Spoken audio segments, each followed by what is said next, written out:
know where the treats at. Is this the passing of the torch, right? Is this what this signifies?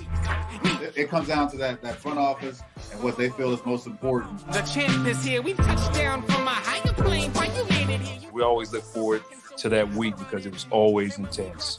You know that we ain't coming back. We about to. The man, the myth, the legend, Dante Hall. My favorite player growing up was Dante Hall. I love you guys in the show, but Dante was my guy.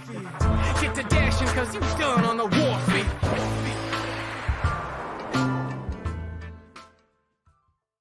This episode of Chief Concerns is brought to you by betonline.ag. Marcus Dash here, and ladies and gentlemen, let me tell you, this is the best time of the year. Our Chiefs may not be playing right now, but you got NHL playoffs, NBA playoffs, even though my Sixers are unfortunately out, but still a lot of stuff to be bet on. BetOnline is your number one source for all your summer sports this season, from MLB, golf, NBA, and NHL playoffs. All the latest stats, news, and scores are available to follow your favorite teams. Get the latest odds, lines, including the latest team matchups, player props, and odds on just about every sport out there. Head to the website today or use your mobile device to get in on the action. Remember, bet online where the game starts. Hey everybody, welcome to another episode of Chief Concerns. I'm Marcus Dash here with legendary Chiefs tight end Jason Dunn. JD, how are we doing, brother? What's going on? What's going on, man? How's it going? I'm doing good. I can't wait. Tonight we're gonna check off something that some of the people in our chat, some of our people, Wendy specifically, we're gonna check off the LRZ,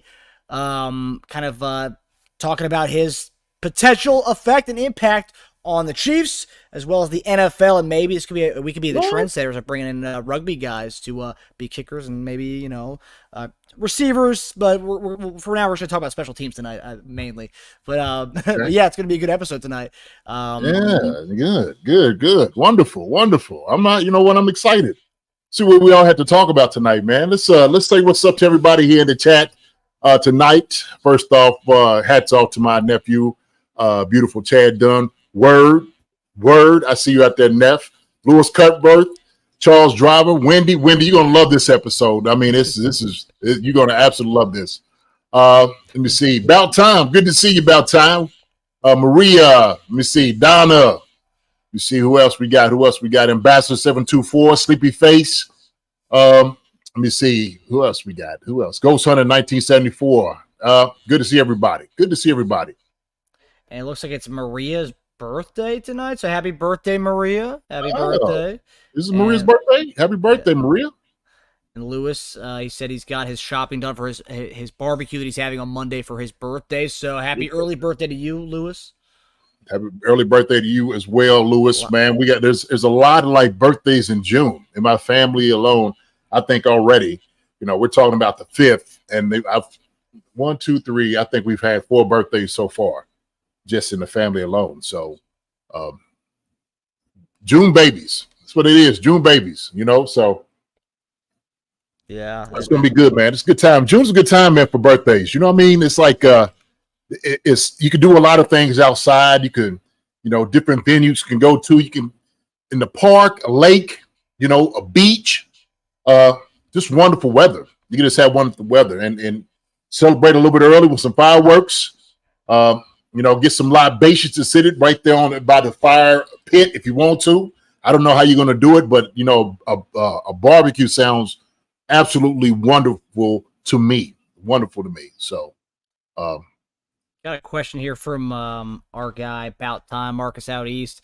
Guy asked favorite go-go band. So I'm not that into go-go. I have seen a go-go band once when I was buddies of mine. We went in D.C. We went to this band. We saw a band called Mambo Sauce is the name. They're big on the radio here, WPGC, one of our big radio stations in the D.C. area. Mambo Sauce, look them up. They're not bad, but I would say go-go's not my type of music. I would say it's not my go-to. I would say, but yeah, Mambo Sauce is the name of the go-go band. Mambo sauce. So what is that? Like a little mix of mambo with some other stuff? Like what kind of music? How would you describe the music, Marcus? Mambo sauce. How much to look them up?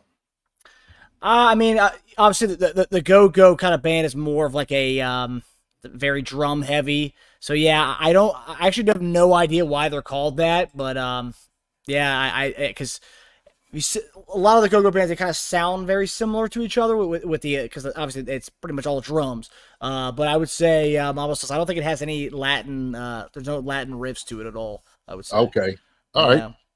Hey. Unfortunately, for a guy who likes Mamba like me, yeah, no, not enough of that, I would say. Yeah, okay, I got you. Okay, Rare Essence, yeah, Rare Essence is an old school one for sure.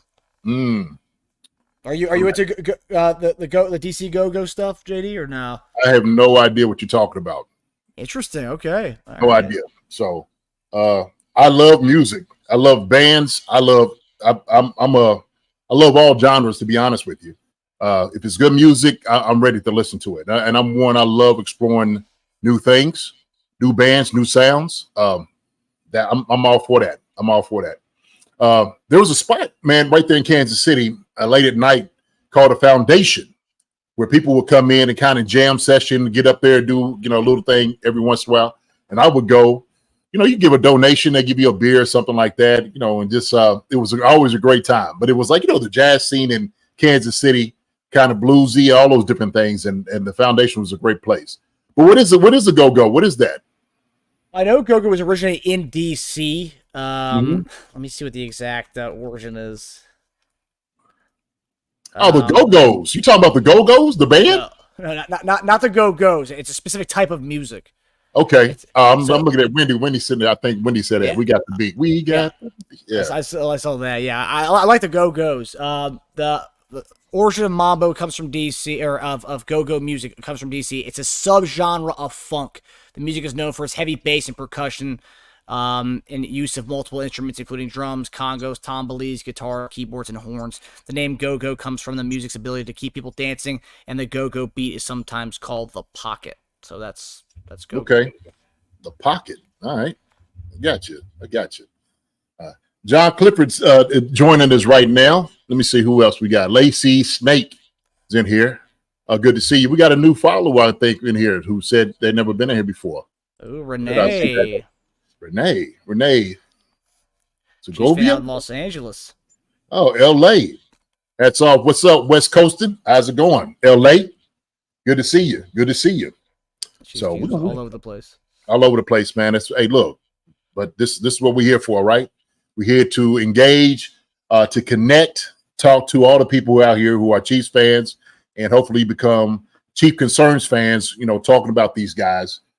So we'll give you some of the new stuff out here, but we also give a nice little, perspective from fan to player, former player. But welcome. Yes, sir. So let's dig in, JD, with our first topic of the night. So we hinted at LRZ is the guy we're going to talk about first tonight. The LRZ effect, and obviously we talked about receivers. We talked about the of him playing possibly a little running back, a little receiver, a little bit of everything. I've had some hesitancy here. I'm not going to lie. I've been pretty not a skeptic, but I want to pump the brakes on it a little bit because I don't want to set these high expectations on a guy that he may end up not really doing anything. And that's my whole thing with this. But last week, our guy Dave Toub, or 4 days ago, Dave Toub, special teams coach, talked about utilizing him as a kicker, and we talked about Justin Reed doing that. But now they're talking about using him as a kicker, and we're going to go into what Dave Toub had to say about our guy LRZ. He's Louis has done above and beyond what I expected. I mean, he can kick field goals. I mean, he could kick off he could be a kickoff guy for us. I mean, he's every bit as good as Justin is moving the football and stuff like that on kickoffs. And he's really working hard at the returner job. I got him in there as a starter right now, so he gets as many reps as he can. But he's a student of the game. He comes in after practice. He wants to be great. He's a great athlete. He's just got such a long way to go, football mentally wise. I mean, these guys been playing since fourth grade, and he hasn't played football until now. So there's a long way to go, with that part of it. But he's on the accelerated program. He's doing well. So kind of a mixed review there, a lot of good. Then also, he's got a long way to go, which I've been saying all along. But tonight we're gonna look at some film of LRZ kicking field goals, catching balls, and whatnot. But before we get to that, JD, what do you make of what Dave Toub had to say about LRZ? As a special teams coach, former special teams coach, I agree with Dave. I think there's some validity there, what he's talking about, especially with the new kickoff rules. If you could see a guy what he has the ability to do, why not try him out? Because it's all about seeing what you can find. And so if a guy can help you in special teams, and that's the third phase of the game, right? Offense, defense, special teams. I think some people just kind of leave out. They think just kicking field goals is going to be it. But now with the return of, the return game is going to change things. It's going to be more points on the board. It's going to give you better field position. And LRZ, who's very accomplished in rugby, can definitely help us out. And so him saying with Justin, which I didn't like that idea. I know Andy talked about Justin Reed. I know Justin can do it. We've seen him do it last year. But if you can have a guy that can kind of take that pressure off of him of doing those things and let Justin play defense, be the captain of the secondary, one of our prominent guys on defense, I would rather Justin do that and just concentrate on that as opposed to him kicking and, breaking a toe or having any of those things, whatever it may be. LRZ has the ability to go down and do the kickoff, but also go down and make tackles. So I agree with Toub on that. But we'll see some of his talent. Like you said, you got some film of him kicking the football, right? Or kicking maybe the rugby ball and stuff like that, and maybe some return and stuff. So let's see what he can do. Let's see what he can do. Let's dig in, JD. JD, this is a little film review from our former special teams coach and former Chiefs tight end, Jason Dunn. So we're going to get into the special teams room with JD here. Mm-hmm. So that's kicking a rugby ball, which those things are massive, and I'm sure they're tough as heck to kick. So looks like it's a little windy there too in Wales over there. Oh yeah, so that's the weather over there. It's always like that. So he can adjust. So now we're going to go to catch and kick returns, punt returns. Mm-hmm. So that last one, he didn't really get up underneath it, but this one right here was a good job getting up underneath it. Mm-hmm. Didn't want to catch it on the side of your body, and with the rules right now, guys can't take off running until the guy catches the football. So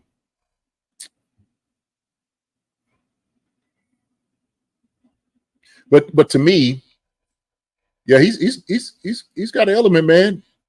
He looks like a very tough kid.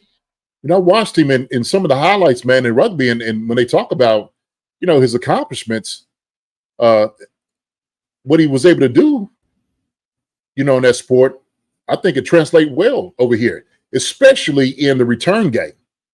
So if we're talking about, in kickoff, going down and covering, or also too on the return game, he can do all those different things. He can kick the ball off, so you don't have to have Buckner doing it and then having, trying to train Buckner to go down and make tackles. You don't have to do that now, especially when we're talking about now where the rules have changed, and it's a legitimate chance for guys going to be able to return the football. Who's going in there and put his nose in and make a tackle? I don't think that's a question about it. So his toughness and tenacity is not a question. I think it's just understanding everything as far as what all he needs to do, how to find the holes now, gaining that vision. I've seen him talk about it where he said it's vastly different. It's vastly different. But it's just learning where the spaces are, where everybody is, and just getting used to it. He said he's one of those guys that learn from, actually getting reps and doing it, like what most of us do. And so as much as he can get of that, the better off he's going to be. We know he can run the football. It's going to be different with pads on. It's different with a helmet on. The vision is kind of skewed a little bit, obviously from where, you don't have any type of obstruction. But when he learns the blocking scheme, and I'm sure Toub is going to put some things together to get guys ready to get up to the next level, and then you had to get past, maybe the kicker who other teams don't have, somebody else to come in and relinquish that spot. I think he can definitely find a position here. So I like it, Marcus. I really do. I like this. I think if a guy can give what he can give, especially a guy who's hungry, shoot, why not give him a shot? If he's doing well all during training camp and it looks like he's gotten it, sure. I'll go for it. Well, the thing I do like about this is the fact that, and I'm not saying he's going to get, or he's not going to be our third down back. I think if he makes the team, it's going to be strictly what you always talk about, JD, trying to make yourself available in every position you can possibly be in. So not only is the guy, he could be a gunner on special teams, he could also be a potential kicker.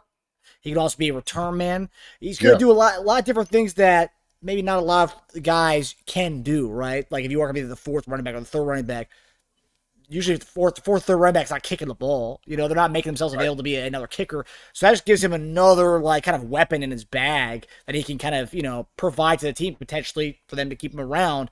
And I do like that. I mean, he's kind of a Swiss Army knife that we've really never seen in the league before. A guy who could be a lot of different things, including being a specialist who can also be a backup kicker or backup punter. I mean, he could be a lot of different things. I mean, what he's bringing from rugby, because usually like Jordan Mailata is the only one I could think of, the tackle for the Eagles, and he was kind of a big brute kind of guy. He wasn't like a specialist kind of guy. So we're kind of implementing something that never really been done before. And if it does work out in our favor, where he can be a kick returner, punt returner, or potentially a backup kicker, this is something that the Chiefs have something here where it can be a kind of a trend-setting moment here in the league if this does work out in that respect. What do you think about that?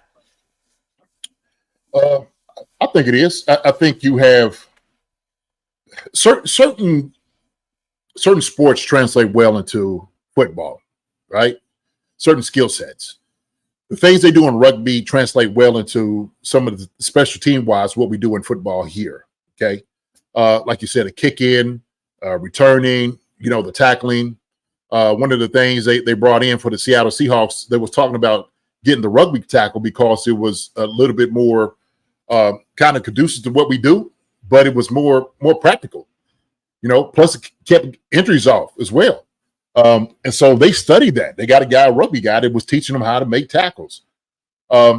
Same thing. I seen where Sean up in with the Bills, McDermott, brought on a wrestler, to play defensive tackle on a D line. And he says, hey man, I think, from my note, he's a very accomplished, wrestler anyway himself, will translate well on the D line. And I agree with it.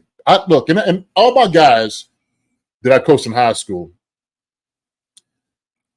all my linemen, I would always try to tell them, I want y'all to wrestle. Please wrestle.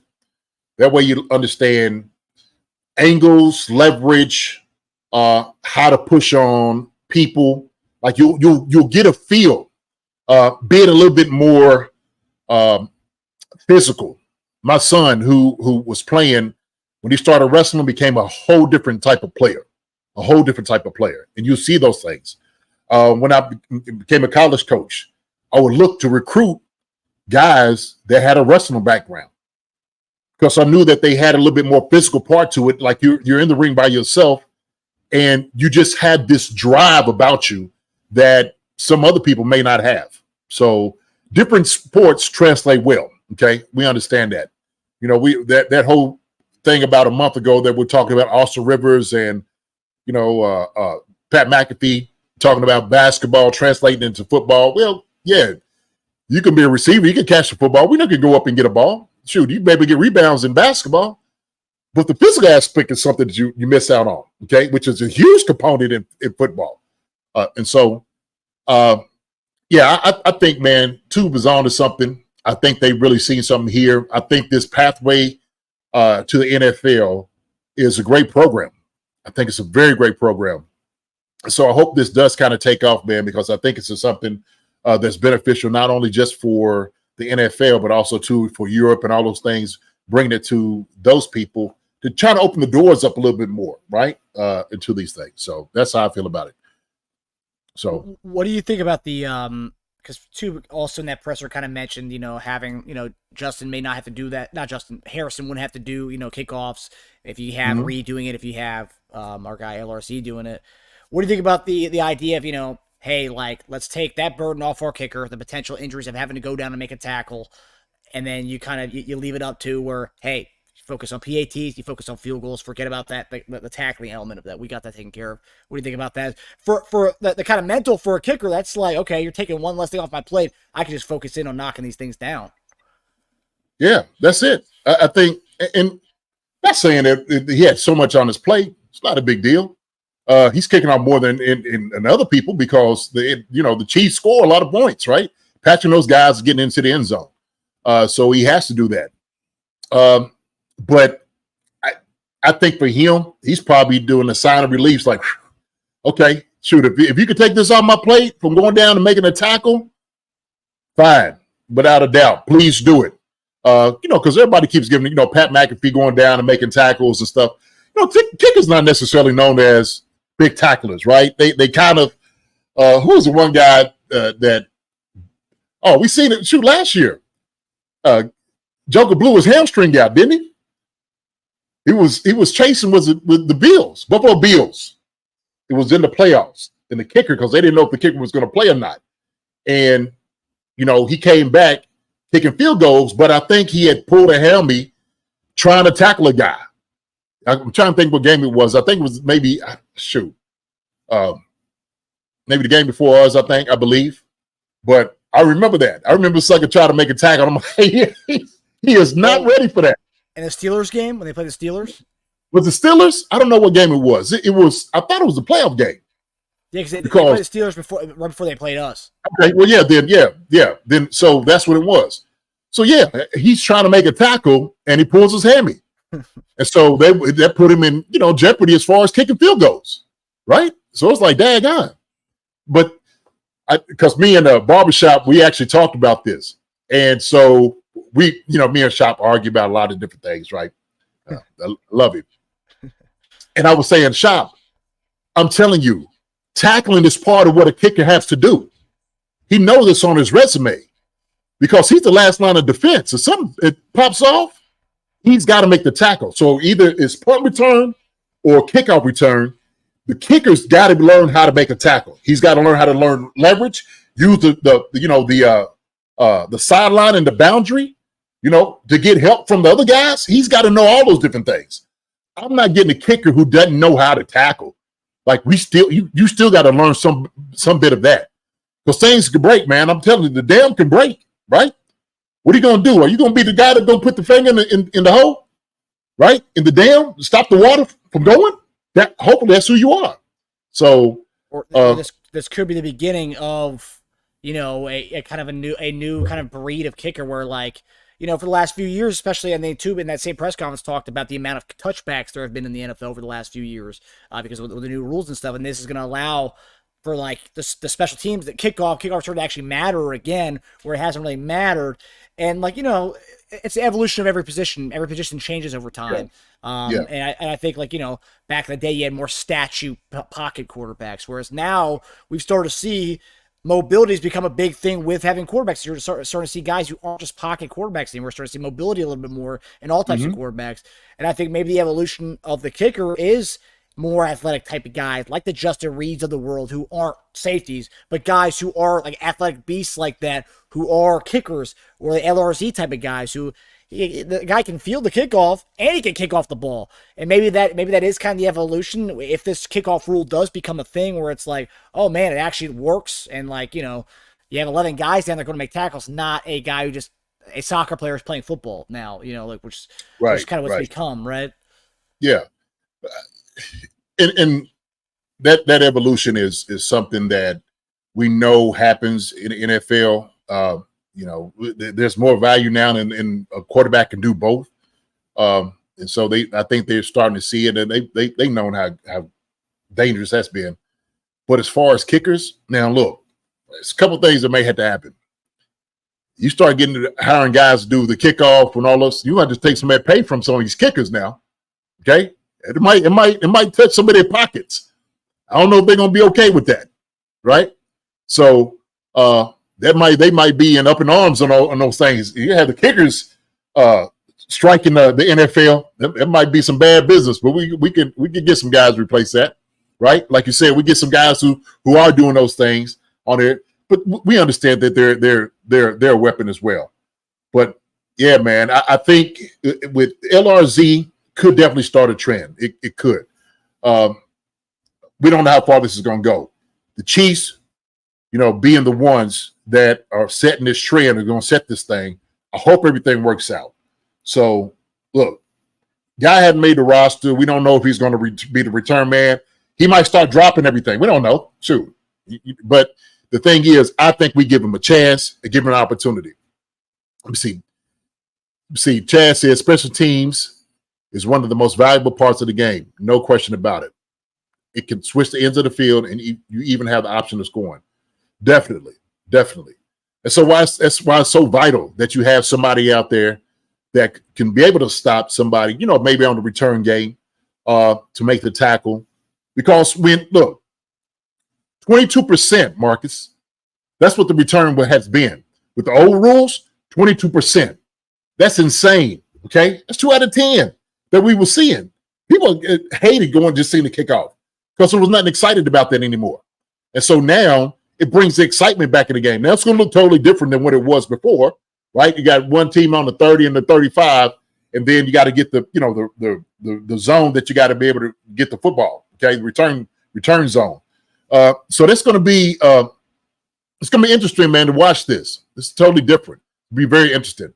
I didn't watch a whole lot of the XFL, so I didn't really see what the return rate was, or maybe success on returning 4 touchdowns either. I want somebody to have a stat on that. I'd love to see it, what it was, but it's something, man. It's going to be new, but I believe if a guy could do more, the more you can do, the better off you're going to be. Okay, and like my nephew said right there, special teams are one of the most valuable parts of the game. And that is key. That's a key part about it. You got to have the right fit, the right guys. And then I'll say this, and I'll kind of end it on this point. If you're looking for who's going to be returning now for us, okay, who are you going to utilize? Not only as returner, but also going down as a gunner and going down to tackle too. Okay, a lot of wide receivers are not good going down and tackling, so you might use a DB. Okay, you might use a DB to go do those things. But now, if you got a guy like LRZ who can do all those different things, like you said, a Swiss Army knife, then that's a beautiful thing. That's a beautiful thing. So he might cut out somebody, a wide receiver. It's a possibility on those things. So it's something we just got to look into, man. Something we got to look into. But I like it. Yeah, I think the special teams, because I know a lot of people said, "Oh, he could be our passing down back." No, I think his ticket to this team is being the Swiss Army knife as a specialist, being a back, being a potential kicker, being a gunner, being a return man, just being in this kind of what we're talking about here. I think this is his ticket to making the 53-man roster, 100%. Right. So with that, let's keep Justin Reed out of it, okay? Justin, we don't need you right now, okay? We love the anomaly last year that you was able to do, look great, but concentrate on playing safety. Buckner, go ahead and kick it down the pipe. We understand that's what you're going to do, okay? And like my nephew said, kickers score the most points in the league, and we need you just to do that. We don't need for you to get hurt or pull a hammy, put you in any type of harm's way. We got a guy here that can do that, okay? And his name is LRZ. So, yeah. So I'm all in on this LRZ being making the squad. If he could provide this niche that's never been done before in the NFL, which it seems like and it looks like we're the only team right now. I mean, I'm not really paying attention to other teams kicking games, especially kickoffs. Mm-hmm. Sounds like we're the guinea pig to this whole rugby experiment and using a guy who actually tackle, a guy who's done it before, to go down there and also kick off the ball and kind of experiment with this new rule. So I'm really excited. I don't know about you. I know you're a former special teams coach, JD, but you love special teams, and the last few years in the NFL it hasn't really been the same with it when FAs have changed things. I'm really excited to watch special teams this year. So the difference is setting up like the blocking is going to be a little bit different. Okay, and what our tube's going to do, I could just think in my head when I was just thinking about it today. Setting a couple of things up, how you can do it, because you can have to have 9 that's on the line or in that zone, and you can have 2 back or 1 back, but you can't even do more than that. So you got to get creative with that, man. We'll see what that's going to look like too. Who's it said that LRZ is going to have a hell of a welcome to the NFL moment? Yes, he is. I wonder who's going to be the first one to tattoo him. You know, I wonder who's going to be the first one to put that at Rydell or Shut or whatever they use on him. But you know what? That joke is tough enough, man. I know he'll be able to take it. He'll be fine. He'll be fine. You know, but that'll wake him up. That'll wake him up. Kathy Welch, guys, I'm not buying an LRZ jersey just yet. You know what? I will say, all right, not buying LRZ just yet. Of course, probably not. You're obviously not buying the jersey. But yeah, I would say I'm not buying him as far as the running back that a lot of people think. Because, I mean, I've seen so many people saying, we have our third down back. It's LRZ. Yeah. I mean, no, we don't. No, he's not that. But these other things we're talking about, he's proven he can do those things. Hence why we show the kicking clips, the catching, return clips. And obviously, we don't know if he can do that yet because we haven't seen him do that in pads, and that's a whole new element to everything as well. But I'm hopeful that he can do this, especially if Toub's talking the way he is talking about it and trying to limit Harrison Butker. So I'm buying that. So yeah. It's about time that I need to see LRZ in action with pads for sure. Right. Yeah. That's what is going to be the deciding factor. Okay, is it going to be a garage sale? That's the question. You know, if y'all know what I mean, a garage sale. When you get hit, there goes socks, shoes, jersey, hats, helmets. You know, like you got all these items out here on the lawn. So we'll just have to see. I think you'll be all right. Yeah. All right, so we're going to go to another rookie, which at first he was going to be he's the final Chiefs player to sign his rookie deal. It's our guy, Xavier Worthy.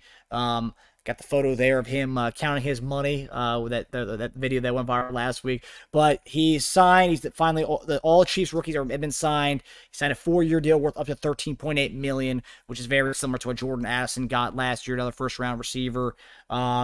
And there was kind of a holdup in this whole thing, and some of the reasons I saw as far as the holdup in Xavier Worthy's contract was the payment schedule of the signing bonus, which has been a huge topic. That's why there's a lot of receivers who haven't signed yet. Still, a lot of first-round receivers have not been signed yet. I think he became the 4th receiver signed of the first round. There were 7 total receivers in the first round. He was the 4th one signed. But essentially, the signing bonus was a kind of a holdup.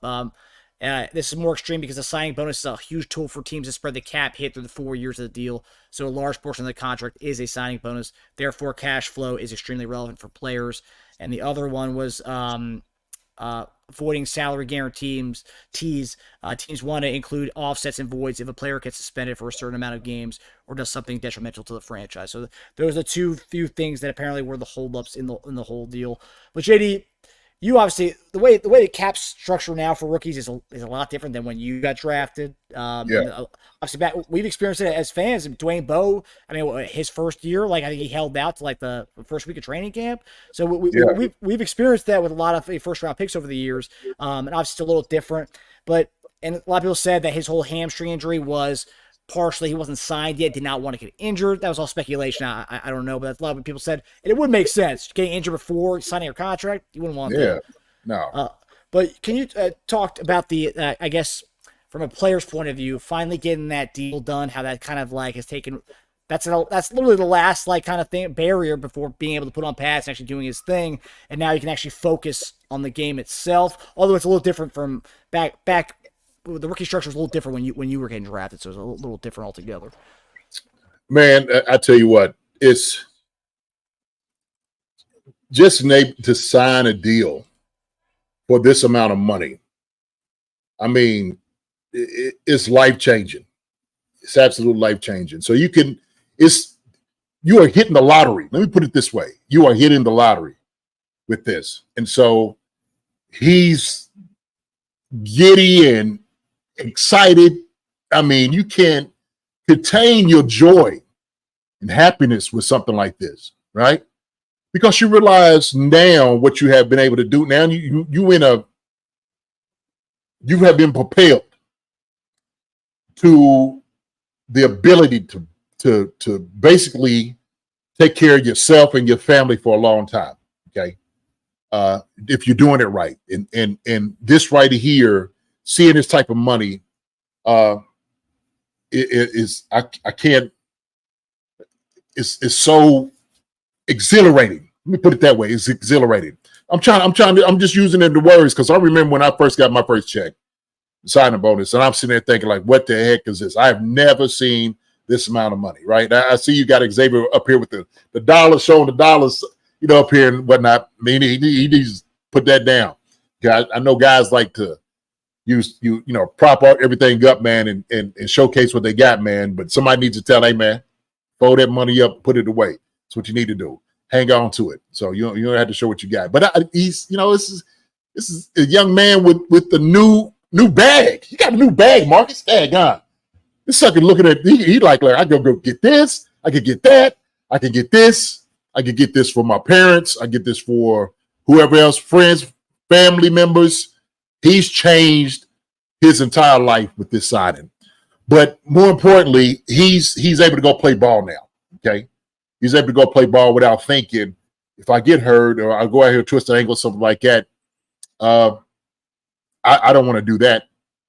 So hats off to him. I'm glad he got signed. Thank God he did. And I'm definitely in agreement. He shouldn't have been, don't put yourself in jeopardy if you don't need to. Okay. And yeah, Dwayne Bowe held out. I remember other guys holding out until you signed that deal. Okay. They're going to try to make you do everything. Look, I come to meetings. I'll come out here and I'll check everything out. But before then, until we got something on paper, guaranteed, I could watch from the sidelines. Okay. That's what I can do. And teams don't have a problem with it. They don't. They just want to make sure they get the contract right. And they should. So, me, I'm all about, players getting their money and signing. I'm all about that. So thank God he did it. And it's good for him and the Chiefs. Now he can just go play. Now at this moment, hey, money's in the bank. You signed the contract. Now all you have to worry about is going out there and performing. That's it. That's all. Now everything else is off of you. Now go perform. That's all you have to worry about. So that's the process, man. I mean, the mindset of just hitting the lottery. I mean, just imagine that, right? Just imagine getting $13.8 million. 4 years. Life-changing. Pretty nice. Do you think that was part of it? Because everyone said it was a minor hamstring injury, but if it was minor, he hasn't been signed yet by the team. He's there at least. He's there learning it, getting the mentals right, and obviously the educational aspect of it to see what the plays are being installed, the verbiage, being around it, being around Mahomes, being around Kelsey. Do you think that was a little bit of that? I mean, they'll never say it. He wasn't playing because of he was wanting to make the contract right before doing it. But do you think that might have been a played a part in it? Could be. But also too, I think where they just don't want to take a chance. Even like I said, even if he has some tightness, and it's like, look, man, if you don't feel right, hey, we don't want you to do it. We're not here to screw you. We don't want you screwing yourself either. We'll catch up with everything we need to catch up with. We know you're gonna work out. We've seen you work out with Patrick. We've seen you do the things that you need to do. You'll be fine. But I know they're pushing. Andy, those guys are pushing for him to go ahead and sign the contract. And so his agents got to take his best interest in hand. That's how it works. So, but they got it done, man. This is perfect time. June 5th. It's good. It's good. Now they could just roll. What do you think? Because obviously 2011 is when they changed the kind of rookie contracts to the rookie wage scale implementation back in 2011, which has made life easier. You don't see that. You don't see holdouts anymore. I mean, a holdout. This wouldn't even be called a holdout. Guy signing his deal in June. I mean, that would be a great thing back in the pre-2011 days. But what do you make of the rookie scale wage versus what you guys did pre-2011? Well, we kind of had that because you were slotted. We knew if what you were slotted, the guy that the year before you knew you was going to get just a little bit more than that. And so it was easier to kind of do the math on it. What changed everything, I think, was when who was it that first started hitting the league with I think Peyton Manning. That class started coming around, and then you start seeing these contracts start becoming astronomical, where you start seeing, right? Who was Sam Bradford. Sam Bradford, right? Who hadn't thrown a ball one in the NFL. Made $60 million. And Tro Polamalu, who had like 4 or 5 Pro Bowls on his belt, and he's going for scraps. It was ridiculous. And somebody's like, wait a minute, hold on, man. There's something wrong with this pitch. And it did. It became completely ridiculous.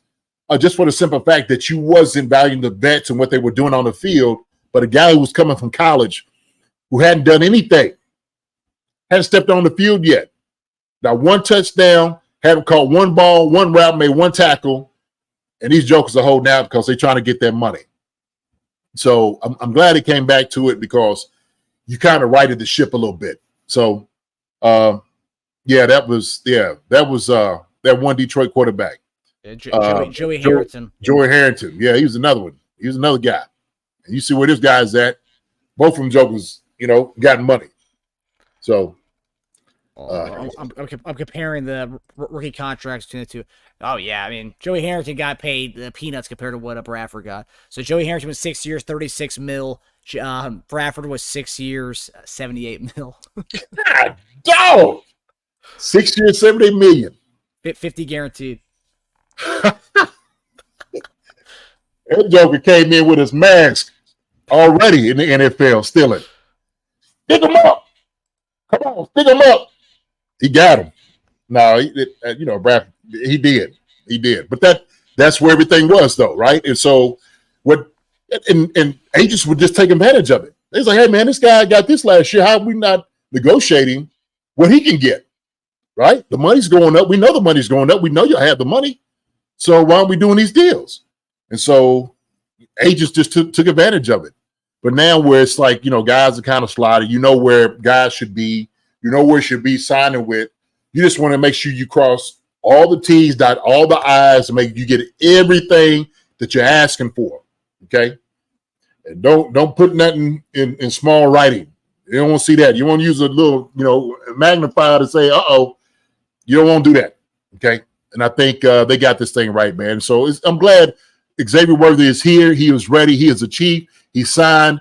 He is revving and ready to go, baby. He's revving and ready to go. And we are ready. We're ready to see him go. So no more barriers. I am interested. I think it's weird though that obviously whatever led to the 2011 them adding this rookie scale in for the first round, because like you said, and we talk about Bradford and Harrington's contract, it got a little overboard with the rookie contracts.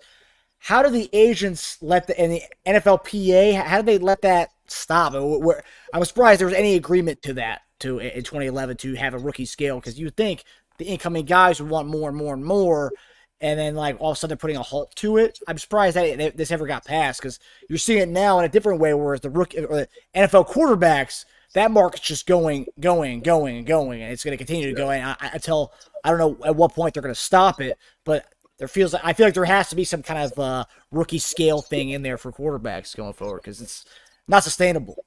No, it's not. It's not. And I think that's the issue. That's the problem. It's just because I think the NFLPA thought like, look, man, like these guys, this doesn't make any sense whatsoever. Like we got to get our handle on these things, right? So I think that's what they were looking into. JD got drafted a long time ago. Didn't Jason get paid by 3 mules and a chicken since it was so long ago? Well, they threw a couple of cattle in there too. They threw some cattle, and I was good with that, man. And I had cheesesteaks. That's what they gave me, like a year free of cheesesteaks. So I was cool with that. No. Oh, I'll say maybe Pats or Geno's threw in on your deal. Yeah, no, they paid for everything. And shoot, back then, man, they believe me, it was the type of tables that you have now, food tables, nutrition and stuff, has changed dramatically. Heck, it was time we was eating bologna sandwiches and turkey sandwiches and stuff. It's crazy what they got now. Like you got chefs and all that. Like it's full board now, as it should be. So yeah, we would go get some, Pat steaks and Geno's and whatnot up the street. But now, man, everything's unchanged. And some guys are still opt out of getting the good food. having the chefs. They can still go to these, go get like McDonald's or something else, man. Like, oh, nah, you can't do that no more. You can't do it, man. Ocho Cinco says that he was able to play as long as he did because of McDonald's and Wendy's. Hot garbage. You see, I watched that yesterday. I watched something about him yesterday, and his whole career changed. Like once T.O. got down there to the Bengals, then he went up there to New England. It was at McDonald's that did it to him. He went from the best to like the worst, and so I think that was it, man. Being funny, but nah, man, come on, man. At McDonald's, leave that garbage alone. Leave it alone. I won't even give that to my dog. Sorry. I just think it was a funny dude. Exactly. Yeah, I think it was an argument that him and Brandon Marshall, because Brandon Marshall was an ultimate, nutrition guy, but they had the argument. Like I think was it on a Pivot podcast? Or it was before they went to? It was before Pivot. It was when they had their I Am Athlete podcast. Oh yeah. And then they had the argument, and he was like, I never got injured in my career. My joints, my joints are slipping because all that grease. Look, when you're young, you can get away with a whole lot. Believe me, you can. When you're young, there's a lot of things that the body can do and heal and whatnot. The damage happens when a little bit later in life, when it starts sitting there like, man, I probably shouldn't have had that extra Big Mac back then and should have did a little bit better job taking care of myself. So drinking a fountain Diet Coke before practice. Oh, no, sir. No, sir. No, sir. All right, so we're going to move away here and talk about probably the most underrated defensive coordinator in NFL history, potentially. And some are calling him the defensive, what do you call it, the greatest defensive coordinator of all time, the GDCOAT, whatever. That's what some are calling him. But Steve Spagnuolo had an amazing offseason. He's the highest paid defensive coordinator now, got his fourth Super Bowl ring. And today, or yesterday, he got another thing added to his accolade resume for the offseason. He was named as the Paul Dr. Z Zimmerman Award winner by the Professional Football Writers of America this week, solidifying his status as one of the best defensive coordinators of all time. The Pro Football Writers of America explained the Dr. Z Award is given for lifetime achievement as an assistant coach in the NFL. The award is named for Zimmerman, who covered the NFL for 29 years as SI's lead pro football writer. So, JD, first off, what do you think about Spags kind of finally getting this recognition? It's taken two Super Bowls back-to-back with the Chiefs to kind of get this recognition, but he's finally getting it nonetheless, and also he's getting paid it, with being the highest-paid defensive coordinator in the league. And also, are you surprised that Spags' name never came up in any potential head coaching vacancy talk this offseason? So I'll start with this. Spags, this is a long time coming. The Pro Football Writers of America, they got this one right. Spags is without a doubt one of the best defensive coordinators in the game. If you start using the conversation ever, that's some really great defensive coordinators. I mean, he learned from a great one in Jimmy Johnson, right? Jim Johnson, that's where Spags got a lot of his stuff. You start talking about Buddy Ryan. I mean, there's a lot of great defensive coordinators out there for sure. So I just want to put that out there because there's some really good ones. But Spags, he takes everything. That's how humble Spags is. He's such a great guy in himself. Just as good of a person you can get, but also too as brilliant of a coach you can have as a player. He understands the whole scheme of the game, what he wants to do with guys. He knows how to utilize every guy's skill set for the defense's benefit. He knows how to get the best out of his players, and everybody, they respond to him. He's been at some great places too, man. I mean, Spags is being, Giants, Rams, New Orleans, Philly, Ravens. He's been a lot of different places under some great coaches, and he's just learned a whole lot. But there's a reason that people are always looking for his, to hire a Steve Spagnuolo is because of his character, of his acumen in the job, and his relationship to the players. All the players love playing under Spags. So this is a long time coming, man. Spags, without a doubt, is one of the best defense coordinators in the game, and probably ever, right? This is my opinion, but this is how I feel about Spags, man. Spags has always been gracious just to me. I battled against his defenses and against his guys for a long time. So me and Spags have known each other for quite some time. But he's as good as guys you're gonna get, man. Great guy. Let me see the second question you had. What was Yeah. Were you surprised his name never came up in any head coaching vacancies this year? And do you think next year there's a chance that his name could come up again? So I tell you what, I'm sure there were some teams that reached out to him. I'm sure there were some teams that probably said it under the table, didn't really bring him up because they didn't know if he was going to be serious or not, or he even, are you going to even entertain, becoming a head coach? And I think Spags at the time was like, I love where I'm at. I know what it feels like to be a head coach in that position. This is a lot easier for him, or at least it's not as much pressure to do. Okay. Now, if he wants to move on from this, Spags, the world is his oyster. It is. He could, if he said, "Hey, I don't want to be at Kansas City anymore," and teams wanted to see him, if Spags like, "Okay, I'll look at that," I guarantee Spags that his name will come up. They'll show it then, but they won't get confirmation unless he gives confirmation first. They're not going to use his name. But I guarantee teams reached out and say, "Hey, man, what can we do to pull you out of there, to bring you as a head coach?" And I think Spags, because of the affinity that he had for the guys around him and for the Chiefs and Andy and all of the organization, Spags is like, "Look, I'm home right now. I'm comfortable where I'm at, and that's only to our benefit and to everybody else in the NFL's detriment."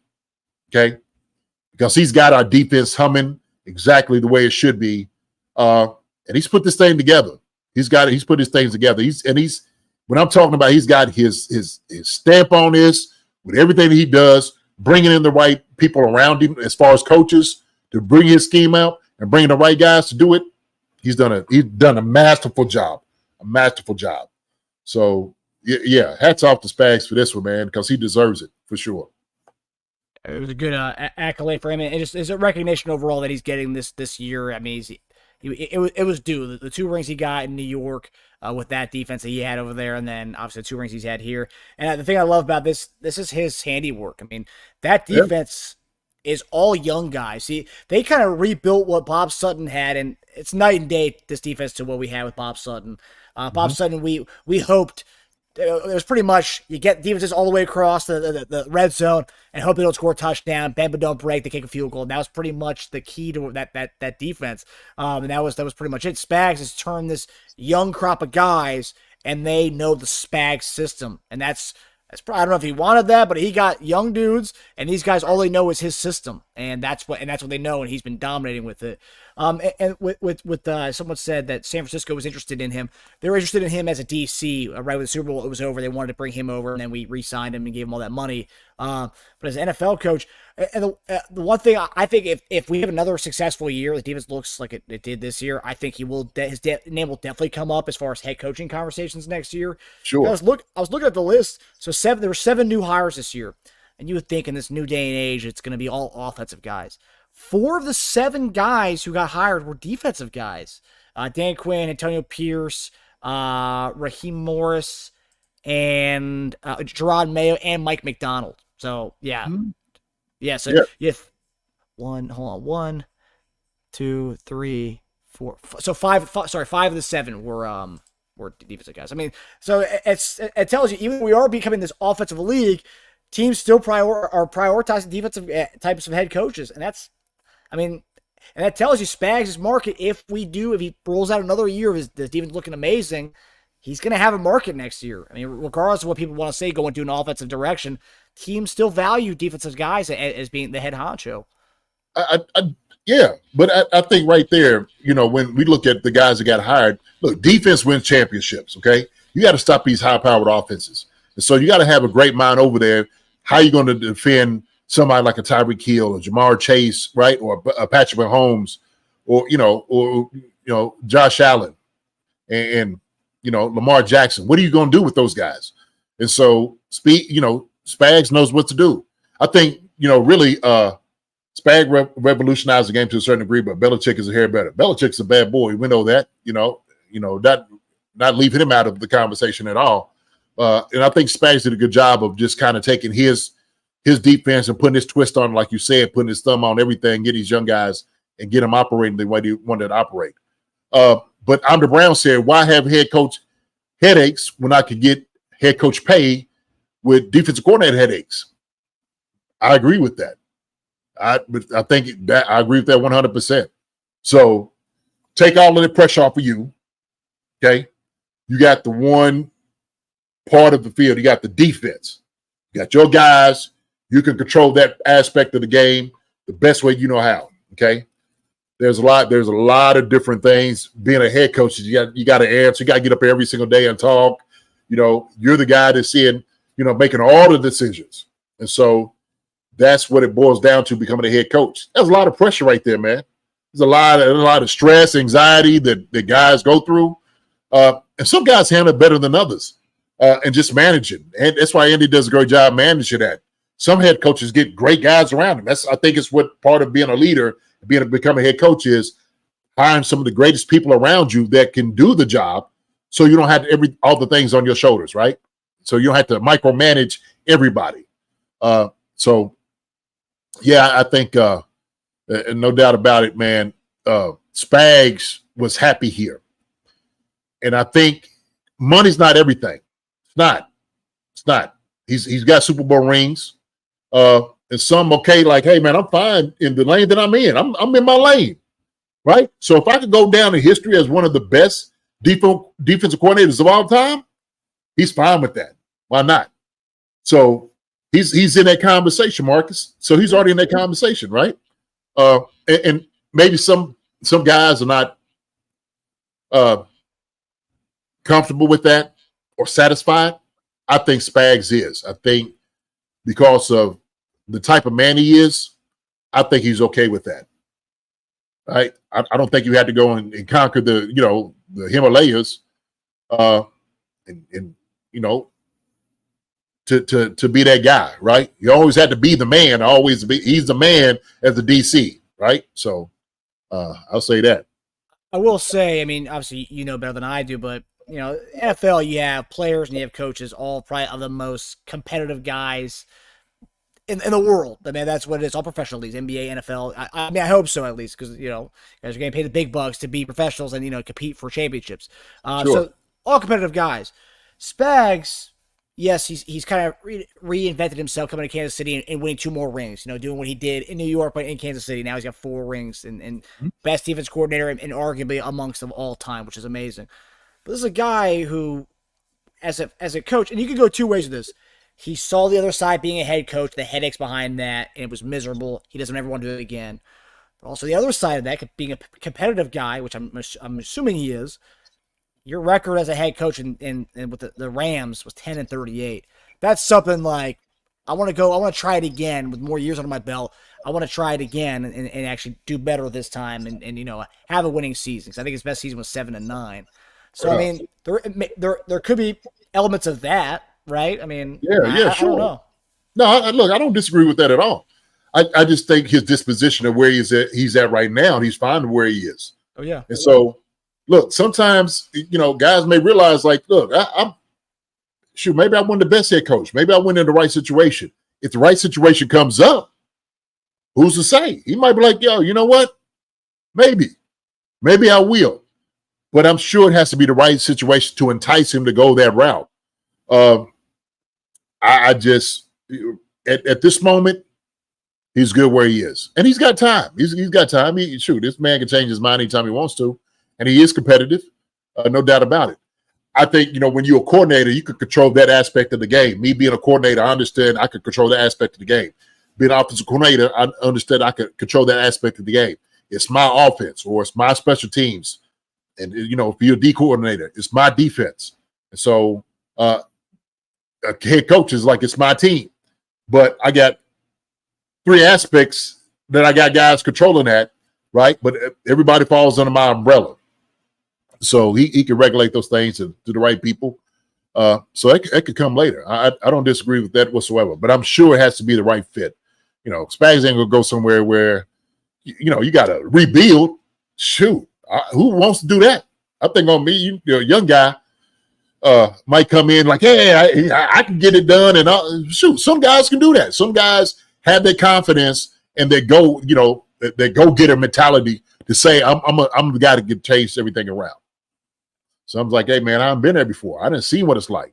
So, yeah, that's why it's two sides to it. Yes, he's done it before, and he knows how being a head coach in a really bad situation can be. And then the other aspect, he's like, you know what? I'm a DC, and I know this is my defense. Andy, yes, he's the head coach, but we all know he's cooking up plays in the offensive in the offensive room with the quarterbacks. He's not dealing with the defensive guys. That's all Spags and Joe Cullen. Absolutely. So Andy's saying, you can do what you want on that side of the ball. I'm going to go handle the offense and Pat. I'm going to go be with Nagy, and that's pretty much it. So it's a luxury for Spags. He's the highest paid defensive coordinator on top of that. But this past offseason was interesting because Ben Johnson, the OC, the young buck from Detroit, everyone wanted that. The big guy everybody wanted. Yeah. His press conference a couple of weeks ago at OTAs, he said that he's going to wait till a proper job comes available. He said because most of these jobs that I was getting offered this year, he goes, in 3 years, they're going to have a new head coach. So that's why I said no to it. He didn't lie. He did not lie. That's the truth. Some organizations are on flames right now, and it's hard to come out of it. And it's going to take luck. It's going to take a good draft class, time after time. It's going to take a lot of different things. There's a lot of different elements to the game to get an organization back up to where they need to be. But it's the right fit. It's the right coach. It's the right people around you. That's what it takes. So, we can name those teams. We can name those teams and someone, was kind of in shambles. DeMarco Ryan comes in to Houston, changes it around. Okay. And so you start seeing maybe some sparks here and there, getting the right guys. Shoot, Carolina's they're going to be on the outs for a minute. And that's probably one of the jobs he was talking about because they were really heavily interested in him. I'm sure. So yeah, we'll have to see. Arizona's another one, I think. Yeah, that's it. There's a lot of tough jobs in the NFL right now. Some tough jobs. But if you really want to crack that and get in there to be a head coach, I mean, some of these guys, like the guy who took over the Carolina job, he wanted to be a head coach. He was like, you know what, I'll take Carolina, see what I can do with Bryce Young. Come on in. Come on in. We need you. Shoot, Atlanta too. Atlanta's. Oh, you could just name them back, man. So. Yeah. So we're going to our final topic here. So this is a rumor that it made some noise, and I was trying to find the origin of it because everyone, all these content creators, talk about this rumor that the Chiefs are interested in Jack Conklin from the Browns. It started off as a Bleacher Report, a move that should be made. We did that a couple weeks ago, a move that should be made. Started off as that from one of the Bleacher Report's head writers, and then from there it spun off because the Browns are shopping Jack Conklin. So that's where it came from, and obviously because we are a left tackle needy team, that we'd be interested in a right tackle, which makes no sense. So the rumor is that the Chiefs and Browns have been talking potentially about getting right tackle veteran who's going to be turning 30 this year, Jack Conklin, over from the Browns. Now, JD, you and I are in agreement. Juwan Taylor, towards the end of the second half of last season, once he kind of got everything, corrected and everything from his full starts, he was a solid right tackle for us. People could argue about his price tag and be mad about it all they want to, but he was a solid right tackle for us last year. It's the left tackle where there's question marks. And I'm not saying Wanye isn't good or the new Kingsley isn't good.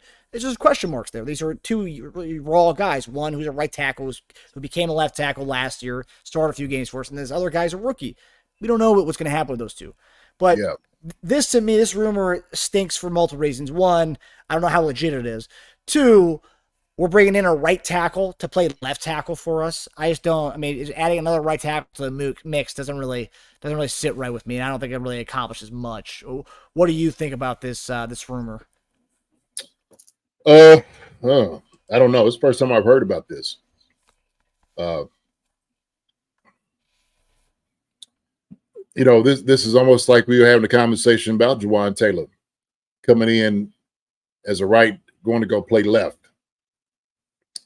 I don't know as far as Conklin, his history. I don't know if he has any snaps at left tackle. I'm sure he probably does. I don't know how many it's been.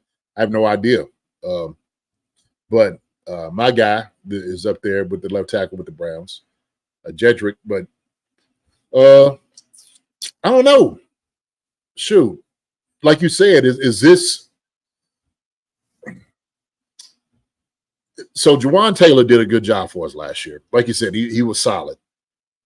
Take away from the penalties and the holding, I think he did a solid job. We know he's very athletic.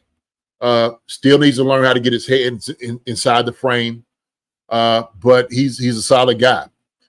I think maybe because of all those things, the controversy with him last year, people were kind of down on him. And there was times that he gave us some pressures. Pro Football Focus didn't have him. I don't think he was in the top 50 tackles in the NFL. So neither him or Donovan was. But I think he's a solid right tackle. Bringing Conklin in, or maybe this conversation, I don't even know who's putting this out, right? Somebody's hearing it from somewhere in Conklin. We don't know. Like you said, is he coming over to play left tackle? We know Wanye, like you said, and Kingsley, and those guys are young guys. Nobody put pads on.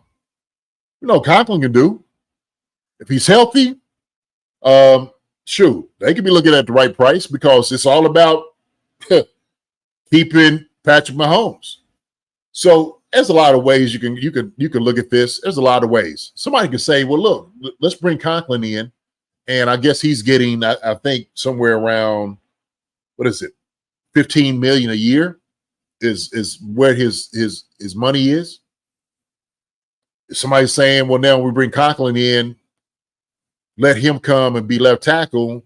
Well, then they think about what they're going to reassign Juwan Taylor for. Might want to get rid of him. I'm just talking. This is how things get started. You don't never know, and move Conklin over to the right.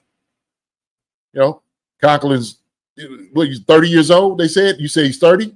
Right, 30 in August. Yeah. So I don't know. Shoot, there's a lot to that, man. There's a lot to that. Said Conklin started in 38 of his 39 career games, 35 at left tackle, 3 at right tackle at MSU. Okay. But in the NFL, he's been all right. I looked it up. Well, the good thing about that, though, is if he has a history of playing left tackle, then it's not foreign to him. A guy like that, he can definitely come in and play left tackle. Even if it's been like 8 years since he got drafted? I mean. Yeah, it's muscle memory. It's different if you never played a position before. If you never played, but this is significant time here. This is 38 to 39 careers. So we're talking about, what is that?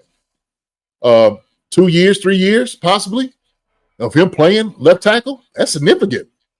So it's almost like riding a bike. It might take him a little time, but he could get it. He could get it back. Your body shifts, but it's muscle memory. If you've done it before, then it's easier to make that transition, right? So that's why, to me, that's not too big of a stretch. Thank you, Randy, for saying that. I appreciate that, because then that changes things. It really changes things for me. Like I said, if you're not really pushing guys, if you only play right tackle and you don't really have any at left, then it's an experiment. You're experimenting at this point. I mean, it really is. And so you're behind the 8 ball. You got to learn. But Conklin, who has played 38 of his 39 career games at left tackle, 35 at left tackle, shoot, hey man, he knows. So pretty much with that, what you're saying is, even if that was in 2013 and 2016 in college at MSU, he was a left tackle. But it's been 8 years since then. You're still saying it's pretty much, you just need to get him back in the habit of doing it again, and it'll come back to him. Is that essentially what you're saying? It'll come back to him. It's muscle memory. It's been a while. It had taken some time, but you had to think during that time. So he probably came from high school, came to college as a left tackle, So you had to think all of offseason, all those off seasons, all during that time, he was left tackle. So who's to say that Cleveland might have said, well, shoot, let's move him over here to left tackle a little bit. We still want you to keep that, keep your skill set up on it sometimes, every once in a while. I wouldn't be opposed to it. I think some coaches might say, hey, man, go left tackle real quick, Conklin. I'm sure he went over there just to go see. In the case of emergency, God who could do those things, right? But it would take him some time, but he does have a history there with that. So yeah, he has a history. So that gives him a little bit of advantage for somebody who's never played that position before. Yeah. Appreciate it, Adam Brown. He said, so JD, if you were 27-28 and on today's Chief roster, where would you get more snaps? Passing plays, RPOs, or run plays? Oh, I mean, run plays. Run plays. And no doubt about it. Because, you still got your receiving guy in Travis Kelce. So I would be the guy that could still do it all. I could still be able to do the RPOs. Of course, I'll be in the RPOs, run plays for sure. Not saying I couldn't be in the passing plays, but from what we do offensively now with the Chiefs, like I said, they're looking for the speedier kind of getting the zone and area guys to do the work. Now, I'll say this. Travis comes out and you need 5 yards or something, you better run behind JD. You don't have to worry about that. It wouldn't be no question who's blocking as a tight end for the Chiefs then. You don't have to worry about that. Defensive end, fold it up. Hey, linebackers, muster to a ball. We need to get to the capture the outside, guaranteed. You got it. Goal line, look for 8-9. Come run behind me. Yes, sir. I'll run behind JD. No doubt about it, I'm the Brown. Run behind JD. Because I promise you, I'm going to score with my guy. You don't have to worry. This dude, I got him. I got this joker folded up. Believe that. Believe that. You don't have to worry about no thing. So, shoot. But yeah, man. I shoot. I'm the Brown. I catch a couple balls like Noah could. Shoot. So 27, 28. What about putting you doing the Belldozer QB sneak? Could you do that? Oh, absolutely. Absolutely. You could take a snap? Oh, man. Should I play quarterback in high school? Yeah. You did? Yeah. Oh, I didn't know that. Oh, shit. Yeah. Wow. Look, JD that you see today wasn't always the big JD back then, man. I came in as athlete when I went to EKU. I was about 210, 215. I played linebacker, so I played a middle linebacker. I came in and played defense for our first couple of years. Outside linebacker, defensive end, and then they moved me over to tight end. And so that's why my tight end career started at Eastern. My third year. I always thought you were a tight end even in high school. I didn't realize you were. Never played tight end in high school. Everyone knows the best athletes are always the quarterbacks in high school. Yeah. That's funny. I used to block for that guy, the one saying word on here. I used to block for him all the time. So he knows what it is. So with the Conklin thing, you bring up that the whole or you were bringing up that he played left tackle mostly through his college career is great, and that kind of alleviates a little bit of the concerns I would have. But this is where my actual concerns come from. So Conklin in 2021 went on IR like midway through the season with an elbow injury. Last year he goes on IR with torn ACL and MCL. So he's coming off a torn ACL and MCL this past year. And the guy who they're replacing him, who did a decent job for last year, is a guy you and I wanted, was DeJuan Jones, the big right tackle from Ohio State, who's going to be probably the right tackle of the future, and they got him in round 4 in last year's draft, which you and I were very upset about that. I remember you and I were texting about that. But that's their guy they're going to go for with their right tackle going forward if they do end up trading Jack Conklin. And, of course, coming off an ACL and MCL injury, I don't know if he's going to be ready for the season. So that's also another thing where it's like, 30-year-old coming off an ACL, MCL. That's the injury concerns, and obviously coming off that injury from last year, that's where I'm like, I take a huge pass on trading for him. That's where I would come from. Yeah, hey, man, look, I don't know anything about Jack Conklin. I have no idea. I just don't watch Cleveland Browns like that. So shoot, that's like it could have been healthy for all I know. You know what I mean? But this right here also too goes on it. I mean, yeah, that's concern. The thing is, do you restructure a guy like that? If you're trying to, push a guy off like this, do you restructure to get him here for a decent price, a Brett Veach price? Let me put it that way. Brett Veach gonna be like, hey, you come here, you'll win a championship, but we're gonna hit that pocket a little bit. So what you won't do? You've been hurt. And so this is kind of like think about it. It's almost like a Donovan Smith, if you will, kind of similarities, right? So, I mean, when Donovan got hurt down in Tampa, he was supposed to be one of the best tackles that they've seen with his potential, and injuries derailed him from this.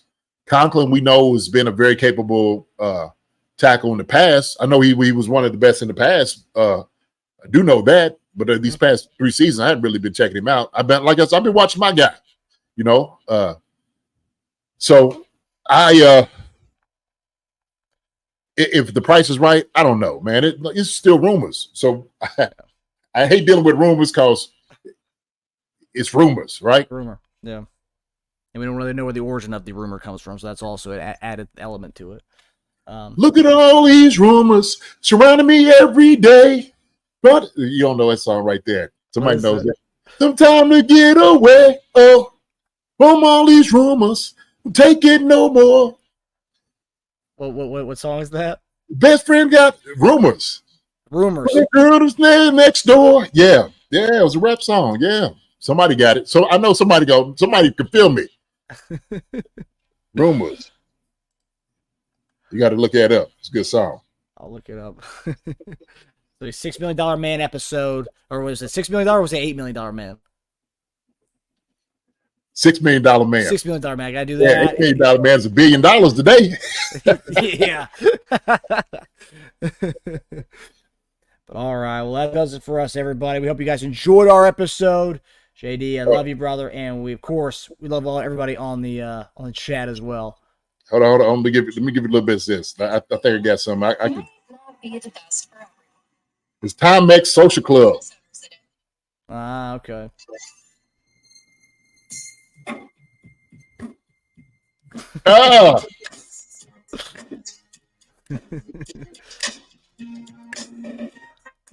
Yeah, that's 1986 right there, baby. Man. We get a little, we get a jam on here too, man. In Chiefs Kingdom. We get to the.